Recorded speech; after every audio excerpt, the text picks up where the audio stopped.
Hello बच्चों। Baeyer strain theory. जितना डरावना नाम है उतना डरावना ये टॉपिक मैं नहीं लगने दूंगा, बस मुझे सुनते चले जाइए। ठीक। बेयर स्ट्रेन थ्योरी को बताने के लिए थोड़ा बहुत बेसिक, उसके बाद आगे तक तो मैं खुद पहुंच जाता हूं। देखो बच्चों, आपको मालूम है ये क्या है? CH4। इसकी स्ट्रक्चर कैसी होती है? ऐसी तो होती है। और इसके अंदर हाइब्रिडाइजेशन क्या मिलता है? sp3, है ना? क्योंकि कार्बन किस कितने कितने के साथ अटैच है? 1 2 3 4। जब कार्बन sp3, जब कार्बन 4 सिंगल बॉन्डेड होता है ना, सिंगल बॉन्डेड होता है कार्बन, तो sp3 हाइब्रिडाइजेशन होता है। और ऐसे भी इसकी 3D स्ट्रक्चर है ये CH4 की। ये तो है मेरी साइड और ये है पीछे की साइड, और ये इन दोनों के बीच में, मैंने ये पेपर पे है जो मैं जिस पे पढ़ा रहा हूँ, ये पेपर के ऊपर है और ये पेपर के नीचे चला गया, माने टेबल के नीचे चला गया। ठीक। अच्छा, ये भी sp3 हाइब्रिडाइजेशन ही रखेगा। क्लियर। और आप सबको यही मालूम है कि एक चीज़ और होती है, बॉन्ड एंगल। बॉन्ड एंगल क्या होता है? ये दो एटम हैं और दोनों के दोनों एक से ही अटैच हैं, तो इनके बीच क्या बनेगा? बॉन्ड। ठीक। दो एटम जब एक ही एटम से अटैच्ड होते हैं तो उनके बीच जो एंगल बनता है उसको बोलते हैं बॉन्ड एंगल, है ना? बॉन्ड एंगल क्या होता है? Bond formed between two atoms attached with the same atom. अब ये जो है बॉन्ड एंगल जिसमें sp3 आप पढ़ रहे हो भाई साहब, ये फिक्स है। पता कितना है? ये बॉन्ड एंगल होता है 109 डिग्री 28 मिनट। ये फिक्स है कार्बन के लिए। कार्बन जो बिल्कुल खुला खुला होता है, hydrogen hydrogen hydrogen tetrahedral shape होती है, और इसका क्या होता है? ये बॉन्ड एंगल फिक्स रहता है। अब आप इधर आओ थोड़ा सा। ये कार्बन है। इसकी स्ट्रक्चर क्या है? ये तो है ये CH2 CH2 CH2, है ना? तो आप लोग क्या करोगे? इसको खोलने देने के, ये H कार्बन, ये सिंगल बॉन्डेड नहीं हो गया, है ना? ये भी तो sp3 है, और इसका भी क्या होना चाहिए? 109, है ना? बड़े अफसोस की बात है, इसका पता कितना होता है? समझ गए होंगे आप लोग, इसका एंगल होता है 60। ठीक। मैंने क्या पढ़ा था भाई? सिंगल बॉन्डेड कार्बन का तो ये होता है, इस फॉर्म में कार्बन सबसे ज़्यादा स्टेबल है। और 60 क्या, 50 क्या, 90 क्या, ना ना ना ना, ये स्टेबल नहीं होते। कार्बन तो स्टेबल जब ये होता है जब कार्बन सिंगल बॉन्डेड हो और इसके अंदर हाइब्रिडाइजेशन ये हो, सॉरी, उस सिंगल बॉन्डेड हो और बॉन्ड एंगल ये हो। ठीक। अब होता क्या है ये, अगर आप इसकी रिएक्शन कराओगे ना, ये रिंग खुल जाएगी एकदम। मतलब अगर मैं इसकी रिएक्शन कराने चलूँ किसके साथ? H2 के साथ, तो क्या करेगा? अरे इसी को, बॉन्ड को ब्रेक करो जल्दी से। एक एच यहाँ लगाओ, एक एच यहाँ लगाओ और मेरे हाथ पैर खोल दो। तो ये वाला जो CH2 है ये रहा, क्या हो जाएगा? ये CH3। क्यों? क्योंकि H लग चुका। ये वाला CH2 फिर से H लगा लेगा, ये रहा CH3। इसका क्या हुआ? ये रहा CH2। तो इनका जो एंगल है ना, थोड़ा सा खुल जाएगा और कहीं ना कहीं 109 के आसपास पहुंच जाएगा। अब फिर ये पढ़ाऊंगा मैं आपको, ये वाला, इसमें कितना एंगल है? इसमें 90 का एंगल है ना? इसमें 60 का, इसमें 90 का। बताओ इसके करीब कौन है? ये वाला या ये वाला? ये वाला, है ना? ये भी चाहता है कि मैं ऐसा ही हो जाऊं। मैंने इसकी भी रिएक्शन किससे कराई? H2 के साथ। 10 मिनट में रिएक्शन की। तूने कितने? 10 सेकंड में। तो तेज क्यों कर रहा था? सर मैं मेरे अंदर जो एंगल है और वो जो एंगल है वो बहुत ज़्यादा डिफरेंस रखता है। इस एंगल और बने हुए एंगल के बीच जितना डिफरेंस होगा, रिएक्टिविटी उतनी ही ज़्यादा होगी। तो मेरे रिंग खुलने की थोड़ी सी स्पीड इससे ज़्यादा है। तो फिर उसका क्या होगा यार? वो जो पेंटागनल है उसमें तो और भी बढ़ गया वो, तो कम से कम 1 घंटा। 10 सेकंड, 10 मिनट, 1 घंटा। तो क्यों इतनी डिलेट क्यों? वो तो बहुत तेज़ है। अजी मैं थोड़ा सा स्टेबल हूँ ना। भाई स्टेबल क्यों है? मेरा एंगल कम से कम इसके आसपास ही बन रहा। भाई वाह। यानी जो पेंटागनल शेप है वो थोड़ी सी, समझ गए? यानी जो, सॉरी, हाँ पेंटागनल बोल दो। जो पेंटागनल शेप होती है वो थोड़ी सी ज़्यादा स्टेबल, कम स्टेबल, सबसे कम स्टेबल। ठीक है। तो ये बात एक साइंटिस्ट ने नोट कर ली थी, उसका नाम था बेयर। उसने कहा जी रिंग ओपनिंग के बारे में मैंने कुछ पता लगाया और मैं दुनिया के सामने उसको जाहिर करूंगा। चल भाई बता जल्दी से, क्या करा तूने? कि जी देखो एक चीज़ समझो, कार्बन कार्बन कार्बन कि हाँ बिल्कुल सही। ये कितना एंगल बन रहा है? 60 का। Very good. ये कार्बन खुश जब होगा जब ये एंगल यहाँ से बढ़कर यहाँ हो जाए। कि यहाँ क्या है? यही तो है वो। ये देखो, ये वाला एंगल कितना था? 160। ये वाला एंगल पता कितना हो जाएगा इसके पास। तो यहाँ हाथ पैर जब खुल जाएंगे तब खुश होगा, यहाँ खुश नहीं है। तो ये एंगल नोट कर लो, ये एंगल नोट कर, ये वाला, ये पूरा एंगल नोट कर लो। ठीक, देखो मेरी बात सुनो, ये और ये यहाँ तक तो 60 था ये, है ना। ये जो आगे बढ़ा ये है मेन निचोड़ के, इसको खुलने के लिए, हाथ पैर खुलने के लिए इतना पहुंचना है। तो इसी को आप लोग बोल देना एंगल स्ट्रेन। यानी जितना भी डेविएशन मिल रहा है कि 60 से सर यहाँ तक पहुँचना है, कहाँ तक पहुँचना है 109 तक, इसको निकालने के लिए एंगल स्ट्रेन का मतलब होता है तनाव, बहुत ज़्यादा तनाव है कि प्लीज़ मुझे यहाँ से छोड़ो, मैं खुला होना चाहता हूँ। एंगल स्ट्रेन तनातनी चल रही ताकि वो खुलकर कैसी हो जाए, स्ट्रक्चर ऐसी हो जाए।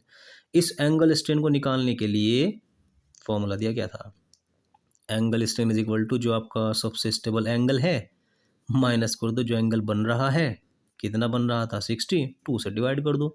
जब आप इसको सॉल्व करोगे तो पता कितना निकल कर आएगा 24.24 वो 24.24। ठीक, इसका मतलब इसकी वैल्यू क्या है यहाँ पर 24.24 आया नहीं, बोलो बात समझ। ये एंगल स्ट्रेन है, यानी जितना भी डेविएशन, जितना भी विचलन मिलता है स्टेबल एंगल से उसको बोलते हैं एंगल स्ट्रेन। स्टेबल यहाँ होगा और बाकी उस तक जो तनातनी चल रही है उसे माइनस करनी पड़ेगी आपको। जो तनातनी चल रही है वो इतनी है 24.24। इस फॉर्मूले को याद कर लेना क्योंकि आपके पास बहुत ज़्यादा हेल्प करेगा इस थ्योरी के अंदर। तो एंगल स्ट्रेन तनाव था 60 से, मुझे हाथ पैर खोलो प्लीज़, मैं यहाँ होना चाहता हूँ। अब ये एंगल स्ट्रेन सब में चेक किया, साइक्लोप्रोपेन में, साइक्लोब्यूटेन में, साइक्लोपेंटेन में, साइक्लोहेक्सेन में, और उसके बाद इस भाई ने अपनी थ्योरी दे दी। सुनो, उसने तो ये कहा था कि जी देखो ऐसा है, अगर तुम इसकी बात कर रहे हैं ना तो एंगल तो 10 के आसपास पहुंच गया, अगर ये पहुंच गया है ये तो ये पता कितना हो गया 120। ओ बात तो सही यार, एंगल तो इतना ही बन रहा है, 120 के आसपास पहुंच गया। तो मैं कहाँ हूँ 109, सुनते रहना। इससे जितना पीछे हटोगे 70, 60, 50, एंगल स्ट्रेन बढ़ता चला जाएगा, तनाव बढ़ता चला जाएगा और रिंग बहुत तेज़ी के साथ खुलेगी। इससे ऊपर जाओगे 120, 100, एंगल स्ट्रेन बढ़ता चला जाएगा, तनाव बढ़ता चला जाएगा। प्लीज़ मुझे सिकुड़ के उधर ही, ओहो अच्छा, अगर इससे ऊपर जाओगे तो वो सिकुड़ना चाहता है, इससे आगे जाओगे तो वो फैलना चाहता है कि मैं तो जी स्टेबल ही हूँ। ठीक है ना, आप लोग समझ रहे। तो आप लोगों के लिए एक लिस्ट दे रहा हूँ मैं, उसको आप लोग समझें। देखो ये है साइक्लोप्रोपेन, 60 का एंगल बना हुआ है, इसकी रिएक्शन मैंने किससे करा है Cl2 से। तो जाहिर सी बात है कट यहाँ लगेगा, एक Cl यहाँ लग जाएगा, एक Cl यहाँ लग जाएगा और ये कार्बन है एज इट इज़, यही तो बनेगा ये। देखो ये रहे वो 3 कार्बन, और बाकी जब वो रिंग खुली तो Cl यहाँ लग गया, Cl यहाँ। भाई अगर आप इस Cl को हटाओगे, Cl को हटाओगे तो ये आपस में बॉन्डिंग नहीं कर लेंगे, फिर साइक्लिक स्ट्रक्चर नहीं बन जाने की। पता कितने मिनट में रिएक्शन हुई 2 सेकेंड में। ठीक, तो ये क्या है फिलहाल मोर रिएक्टिव है। मैं इसकी जगह ये लेकर आ गया 90। अब एक बात सुन लो, आपका होमवर्क क्या है, यहाँ वैल्यू रखते रहना। यहाँ तो 60 रखी थी ना ये वाली, अब साइक्लोब्यूटेन के केस में यहाँ 90 रख देना, जो भी आपका आंसर आएगा वो एंगल स्ट्रेन होगा। होमवर्क है आपका, ये मैं नहीं करा रहा हूँ, जब आप बुक खोलोगे तब आपको धीरे समझ में आ जाएगी और अच्छी तरीके से। अब एंगल स्ट्रेन किसका निकलेगा, इसका निकलेगा 90 है, मैंने Cl2 से फिर रिएक्शन कराई तो 1 2 3 4, यहाँ से जब कट लग जाएगा तो Cl यहाँ, Cl यहाँ, और बीच में क्या आ जाएगा CH2 CH2 आ तो गया, ये रहा। देखो तो ये क्या होगा, ये तो था बहुत ज़्यादा रिएक्टिव। ये कह रहा था मैं 2 मिनट में रिएक्शन करूँगा, उसने 2 सेकंड में रिएक्शन की थी। तो सिर्फ ये क्या है रिएक्टिव है, वो क्या था मोर रिएक्टिव। ठीक, मैं साइक्लोपेंटेन पे आ गया, ये रहा। तो साइक्लोपेंटेन में कितने कार्बन है 1 2 3 4 5, एंगल देखो कितना आ रहा है भाई साहब, ये तो 109 के पास ही पहुंच गया। लेस रिएक्टिव, बहुत कम रिएक्टिव, क्यों अजीब, मैं तो 109 के आसपास ही हूँ। तो जब यहाँ से कट लगेगा Cl यहाँ, Cl यहाँ, तो कितने कार्बन बीच में आएंगे CH2 CH2 CH2, 3 कार्बन आएंगे। ये मैंने लिखा नहीं क्योंकि मेरे पास इतना टाइम, अच्छा मैंने तो लिख दिया आपके लिए ये लिख दिया मैंने, ठीक है। इसको मैंने क्या कहा लेस रिएक्टिव। अब आती है इसकी बात, ओहो ये तो 109 से बहुत आगे बढ़ गया। क्लोरीन से रिएक्शन कराई, पता नहीं वैसे सबके दिमाग में क्या आ रहा होगा, very less reactive, sorry more reactive. क्यों, क्योंकि मैंने आपको एक बात बताई थी ना 109 से आप जितना भटक जाओगे, ये वाला ये बताई थी ना मैंने आपको 109 जो भी था उल्टा कर रख दिया मैंने, ये वाला कि भाई 109 से कम जाओगे तब परेशानी, ज़्यादा जाओगे तब परेशानी, और इसके आसपास खड़े रहोगे तो बहुत सेट रहेगा मामला। तो यहाँ बच्चों के दिमाग में आ रहा होगा सर ये तो 120 है, तो इसको तो बहुत ज़्यादा रिएक्टिव होनी चाहिए, इसकी जो है स्ट्रक्चर एकदम खुल जानी चाहिए, इसलिए मैंने क्वेश्चन मार्क लगाया, क्योंकि मैंने कुछ चीज़ें आपसे छुपा ली और मैं आपको भी बताऊँगा। अच्छा एक बात बताओ, स्टेबिलिटी का ऑर्डर ये सही है क्या?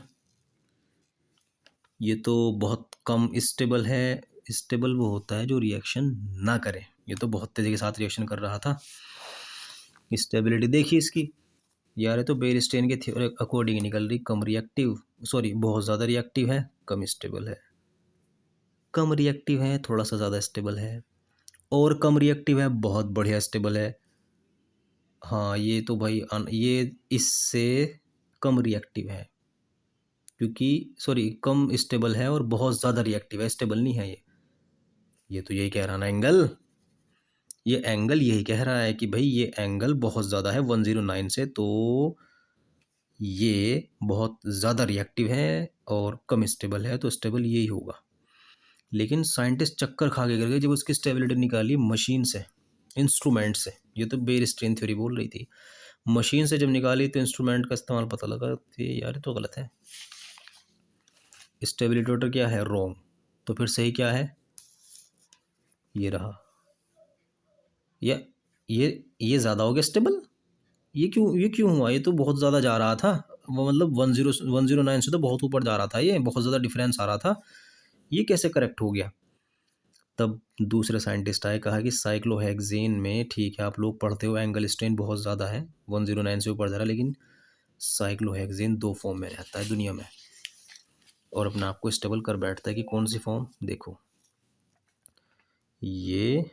ये बनाना आपको मेरे साथ साथ है, ये ये ये ये carbon carbon carbon carbon carbon carbon, कितने कार्बन हो गए 6, और एक ये है देखो ये ये ये ये ये ये है चेयर वाली फॉर्म। तो साइक्लोहेक्सेन 2 फॉर्म में एग्जिस्ट करता है, 2 रूप में रहता है, एक बोट और एक चेयर। आपको बता दूं मैं, ये वाली फॉर्म स्टेबल नहीं होती, ये वाली फॉर्म स्टेबल होती है। क्यों? क्योंकि ये और ये आमने सामने हैं, इनके बीच की डिस्टेंस बहुत कम है, और आप लोग जानते हैं कि फिजिक्स में जो सेम, फिजिक्स बोलती है कि जो सेम सेम चीज़ें होती हैं उनके बीच रिपल्जन होता है, और केमिस्ट्री कहती है कि जिनमें रिपल्जन चल रहा हो वो स्टेबल नहीं हो सकती। रिपल्जन का मतलब ही दूर दूर दफ़ा हो जाए यहाँ से, रिपल्जन बोले तो तेरे मेरे बीच दोस्ती हो ही नहीं सकती। तो ये वाली फॉर्म क्या है, अनस्टेबल, और ये वाली क्या है, स्टेबल। तो साइक्लोहेक्सेन चेयर फॉर्म में रहता है इसलिए स्टेबल है, एंगल वही बन रहा है जो आपका है। अगर यही एंगल होता और साइक्लोहेक्सेन एक ही फॉर्म में रहता, मालूम है आपको, ये मैं ऐसे करना, सॉरी फिर ये वाले करेक्ट होता, ये वाला करेक्ट क्यों है, क्योंकि साइक्लोहेक्सेन, क्वेश्चन आता है मतलब मैं ये आपका क्वेश्चन तैयार करते मैंने कि साइक्लोहेक्सेन में एंगल स्ट्रेन ज़्यादा होते हुए भी ये साइक्लोपेंटेन से कैसे स्टेबल है। इसका आंसर है कि cyclohexane exist in 2 forms in this world, boat and chair. Chair form is more stable than boat, why, because in chair form less repulsion occurs, ठीक है। और बोट फॉर्म में क्या होता है, रिपल्जन बहुत ज़्यादा होता है। यहाँ तक ये पूरा का पूरा क्वेश्चन तैयार कर दिया मैंने आपका। और बेयरस्टेन थ्योरी भी आपको समझ में आ गई। बेयरस्टेन थ्योरी साइक्लो जितने भी हाइड्रोकार्बन है, साइक्लोप्रोपेन, उनकी स्टेबिलिटी को, उनकी रिएक्टिविटी को एक्सप्लेन करती है। किसके बेस पे, एंगल स्ट्रेन के बेस पे। ये बोलता है कि जिन कंपाउंड के अंदर एंगल स्ट्रेन बहुत ज़्यादा होता है उनकी रिंग ओपनिंग बहुत जल्दी हो जाती है, और एंगल स्ट्रेन निकालने का फॉर्मूला ये है, ठीक है। बेयरस्टेन थ्योरी ये बताती है कि जितने भी कंपाउंड 109 डिग्री, जितने भी हाइड्रोकार्बन, कार्बन और हाइड्रोजन 109 डिग्री 28 मिनट एंगल से जितना विचलन, जितना डेविएशन दिखाते हैं, उनकी रिएक्टिविटी उतनी ज़्यादा होती है। बात सही चल रही थी, लेकिन कहाँ अटक गया था मामला, साइक्लोहेक्सेन पे, कि साइक्लोहेक्सेन में तो और भी ज़्यादा हो रहा, तो ये क्यों नहीं हो पाया। इसका आंसर मैंने आपको दे दिया कि साइक्लोहेक्सेन दुनिया में 2 रूप में रहता है। अब अगर तुमने गलती से बुक उठा लेना, इसका बाप भी समझ में आएगा टॉपिक के, ठीक है। कमेंट सेक्शन आपका वेट कर रहा है, मुझे लिखिए कि आप लोगों की वीडियो कैसी लगी। Thank you. हाँ ये क्वेश्चन मार्क समझ गए, ये थोड़ा सा क्या होगा, लेस रिएक्टिव होगा, कि मैं रिएक्शन नहीं करूँगा क्योंकि मैं स्टेबल हूँ। क्यों? क्योंकि मैं बोट फॉर्म में रहता हूँ, वो चेयर फॉर्म में रहता हूँ। Thank you.